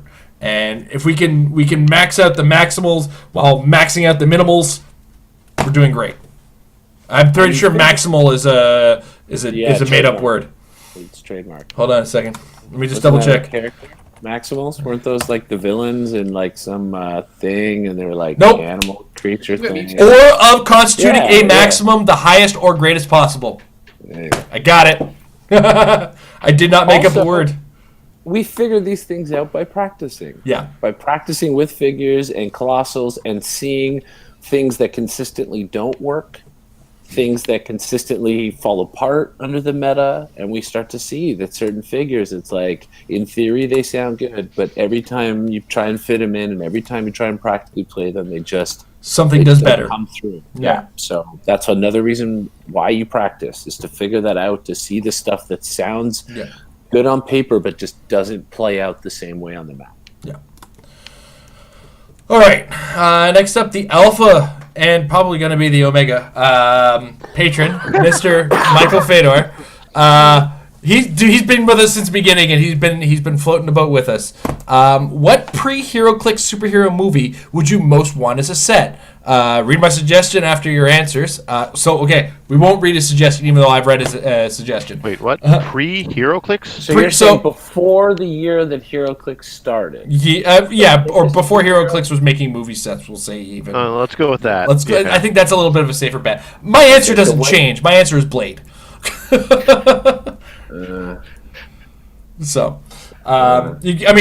Blade has Blade's claws. You can make a couple vampire generics. You can make what was his name?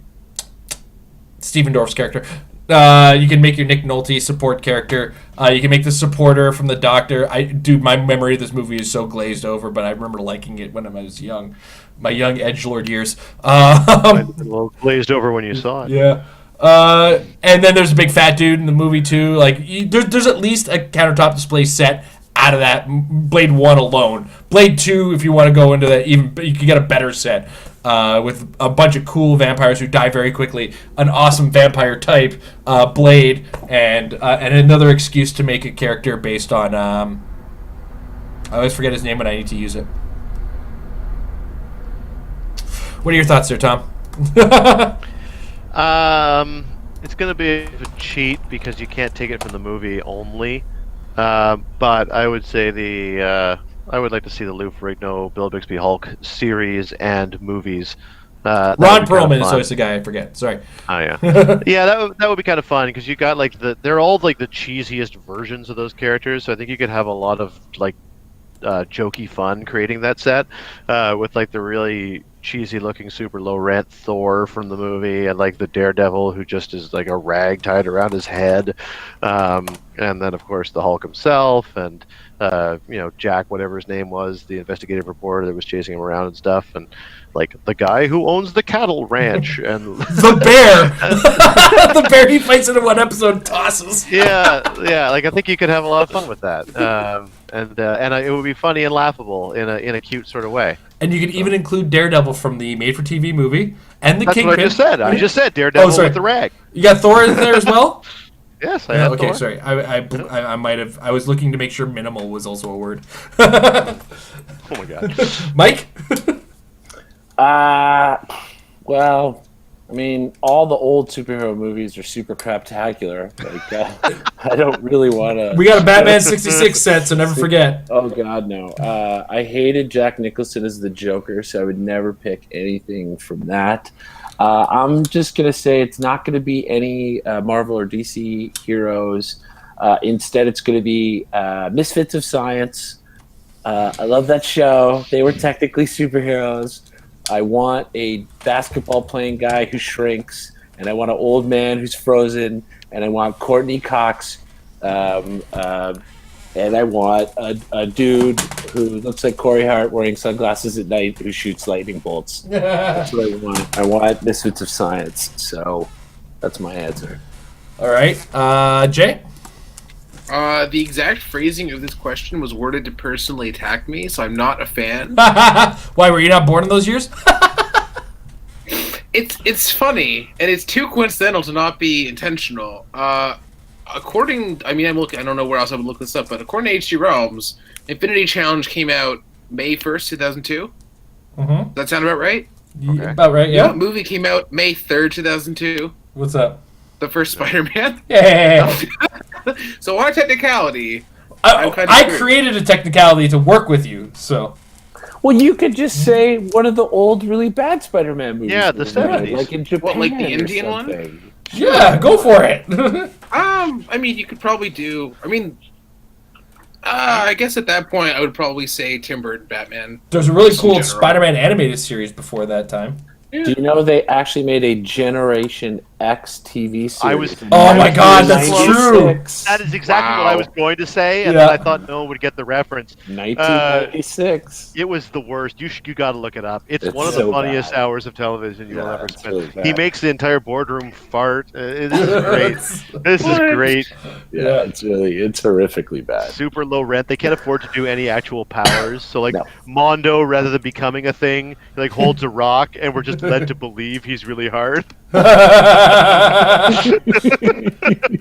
man, Banshee shouted at least once in that made-for-TV movie premiere of it. Oh my god, so bad. Funny. So bad. or was it? Oh yeah, we got these guys. This guy claims to be Hootie, and these guys are the Blowfish. And White Queen's like, "Yep." It's like, all right, cool. What? Yeah.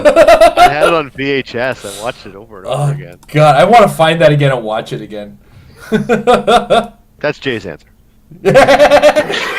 Sure. Was Jay alive in '96? Really? I also want to add honorable mentions. Genuinely. Just honorable Nice. mention. Really bad old movie. Well, okay, one of them's really good with bad Yeah. sequels, and one of them's really bad. Oh man, you ever seen the Red Sonja movie? Yeah, that's it's some bad. that's some Nanar out right out there, man. That's a solid Brigitte Nielsen acting if there ever was one. Come on, what are you talking about? Oh man, The key phrase being "if there ever was." I mean, I agree. If there ever was. I think I just figured out the best April Fool's prank that WizKids could ever pull. They have to wait until they can actually make Fantastic Four stuff, and they have to claim that it's going to be based on the 1994 unreleased version. Yeah. Have you Oh. ever seen that thing? that Doctor Doom's still more badass than any movie that's been made after. You And I'm always stretching myself too thin.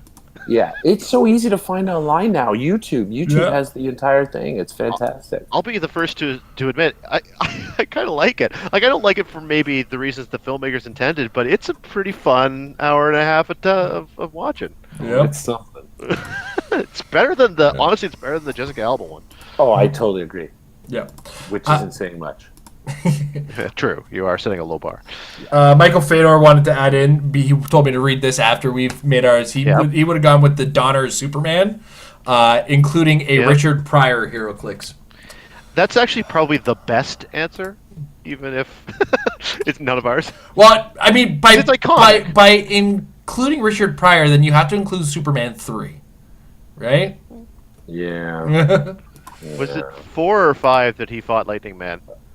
4 was Quest for Peace, where he went. And That was 4, yeah. Yeah, all the rockets, all the missiles. Yeah. Oh god, help us. All right. What if you eventually made Superman Returns, and then you also make a Legends of Tomorrow set where you can shift focus between the Superman and the Atom? That'd be silly. That'd be so dumb. Are those related? Out. Yeah, the same Out. actor played both of them. Oh, Out. I see. Right, Brandon Fire. Rowell or whatever. Wait, Ralph, I'm kicking him, guys. I'm kicking him. Okay, fine. All right. First question from the chat. Nolan, God, the questions killing us today. Nolan Lake wants to know Dormammu and Loki with the new New York Harbor map location bonus and 2 Tinkerers.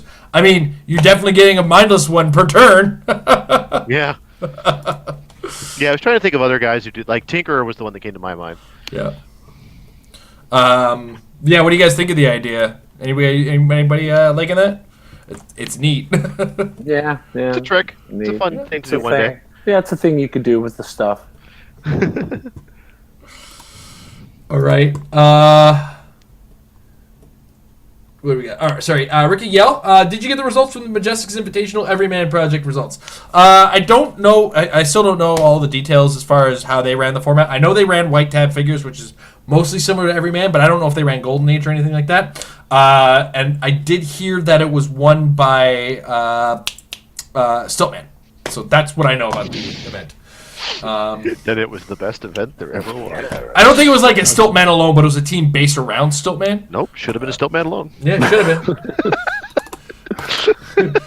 I mean, I couldn't do that because I'd make four 1, 2s, and 3s like immediately. All right, well, that's my life. Well, I couldn't do it because it wouldn't fit in the room. All right.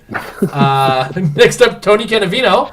How about pairing WizKids Open Manta with the skull on the harbor map and placing them in the obscuring elevated part of the map?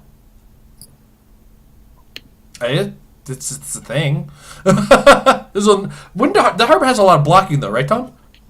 A bit of blocking. It's not like it would work. Manta is the one that allows you to target regardless of elevation. Is that what Manta No, is? she gives improved targeting hindering. Yeah, proof targeting hindering. Yeah.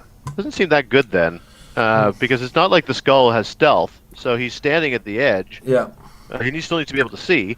So he just gets shot, or for that matter, he's right in the middle of the map. So people just go and stand next to him and kill Manta, and then knock him back off the elevation. She does a PD, but big deal. It's not bad. Like I mean, it's as good as any other instance of him standing on the edge of elevation in hindering terrain, but it's not that great. Yeah, I kind of find that he'll work with PD well enough. Yeah. Jade, what do you think? You think there's more to it? Not that I know of. All right, cool. I like Skull Manta. It doesn't, Yeah, start with that. It's a good combination, but it's only 90 points of the team. Yeah. So you got some distance to go with the rest of the team. You also have to account for the fact that in the current environment of the game, you got to count on not winning a lot of map rolls. Well, yeah, especially considering you're already not themed if that's your starting point. Yeah. All right. Question. Here we go. Chase Fields, is there a place for Earth X in the current meta, and what might an Earth X team look like? Okay, I at first I wasn't sold on it. There are some possible teams. There's some characters that stand out. The team on its own, though, is going to have a number. Any team you build now is going to have a number of bad matchups. Let's just admit that right now. Almost no team has no bad matchups. So it's just a matter of working around which matchups you're ready to be not good with. I don't know what the exact team looks like, but I'm pretty sure the Daredevil and the title Earth X cap come to mind on those. I know Tom and Mike and Jay have spent more time on this than I have, though. So, Tom? I can tell you the team that I'm going to be trying out with the Earth X, because I did put one together, and I'm interested to try it. It does use the Skull and the Skull train station, whatever, map bonus. Also on the team is Daredevil, Captain America Resilient with a symbiote, Prime Common Venom, Ape Batman, Pym Tank, and IDs for flavor. And so the idea being there, Daredevil moves up the map and becomes a bit of a call-in battery until he dies. In the meantime, he's annoying. The Skull does what the Skull does from the opposite side of the map and is defended by Captain America's defend plus his own combat reflexes against the colossal retaliation that he will probably get, because sooner or later he won't be able to mind control somebody and then also kill them. So at least it makes them harder to hit. You have a bunch of theme props on. Cap and Venom both have shape change and various things that allow them to be somewhat aggressive in the midfield, and then you just try to hope to outlast. So that's what I'm going to try. All right, Mike? I'm still playing around with ideas, putting stuff in, taking it out, but I was more leaning towards, actually, as I've mentioned before, I prefer the con-exclusive Captain America. So I did a cursory team that is Captain America, Daredevil, President Osborn, the overweight Spider-Man, because I can use him to reposition Daredevil just by leaping up and then putting Daredevil in another spot to after a call-in if I need to. And then this is where I've been filling around. I keep going back and forth. I actually threw the 90-point Black Panther on there because I liked his jumping around and the outwitting or whatever, but it only leaves me 5 more points. Do you have con cap on there yet or no? Yeah. Oh, okay. Con cap on there. It's a 65 con cap, 60 for Daredevil, 50 for President Osborn, 90 for Black Panther, and 30 for Spider-Man. But it's 295. So I'm pulling stuff off again, and I'm fiddling around with it because it's not leaving me any room for anything else. I have 5 points left for, I need more room for IDs and maybe a map bonus or something like that. So I'm fiddling around with it. But really, again, I love President Osborn. And I love having anybody on the team who's less than 75 points that President Osborn can jack up. In this case, he was boosting the stats on Daredevil. Seemed like a good choice because Daredevil can have that 12 attack, 3 damage, 4 damage. So it's not bad. Well, 3 damage printed. Yeah, printed. So he can have a 12 attack, 4 damage if he uses those 2 modifiers on those stats, or he can use them defensively if I'm using him as the call-in battery. It's really filling in those last couple points that I'm trying to figure out. I might pull that Spider-Man back off, and then that leaves me 125 points to build with if I get rid of Black Panther 2. But anyway, I think there's lots of EarthX stuff there. Honestly, I think there's many different things you can put on there. Even those, I keep going back to those rare enforcers too. They have EarthX. Fancy Dan at 50 points. He might actually end up on that team. So it's a work in progress. But I think everybody knows Daredevil. Somebody are looking at both the con exclusive cap or the title cap, or somebody you should look at. And 100%, if you're looking at EarthX, you got to look at President Osborn. I think you have to. It's because when he calls out the hired flunkies, they all get EarthX, which means they're going to be able to carry everybody on your team. It's amazing how versatile that is in moving your guys up the map. I think you absolutely have to be thinking about President Osborn if you make a EarthX team. All right, Jay? I don't see it right now, but I feel like if you are going to do it, you probably want to do... you obviously include Daredevil. Either one of the caps, depending on what you want to do. Like, theoretically, if you want to play the con cap and Iron Man together, that's not bad, taking all the tokens off and whatnot from the bystanders, theoretically. And obviously, you want the +2 constant mind control protection from the skull meta, which is totally happening. Sure. Is it? No, not right now. I don't think so, but maybe you think it is. Hey, the Starro meta is, though, so the mind control protection is pretty good. Yeah, Starro is a thing.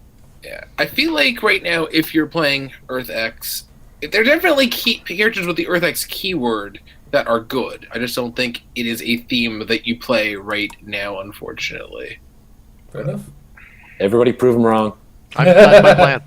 Please do. I'd be very impressed. I can't wait to try. I don't think it's... I agree with you, Jay. I don't think it's all the way there yet, but I think that it'll be fun to find out in practice.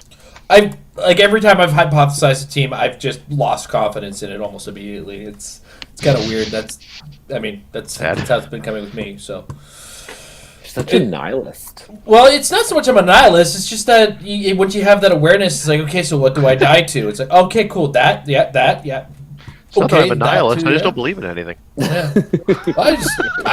Here's the piece of paper with all the things that are happening. I mean, it's not. I believe that I'm going to lose. That's something to believe in, son. I just lose confidence in that particular thing. All right. On that note, thank you guys for watching live. Thank you guys for watching in the archive. I want to thank Tom, Mike, and Jay for joining me this evening. I also want to take a second to thank our sponsors over at MajesticCCG.com. Check out the Apex Insiders. We talked about it earlier in the episode. $3 a month. If you want to get competitive, it's worth it.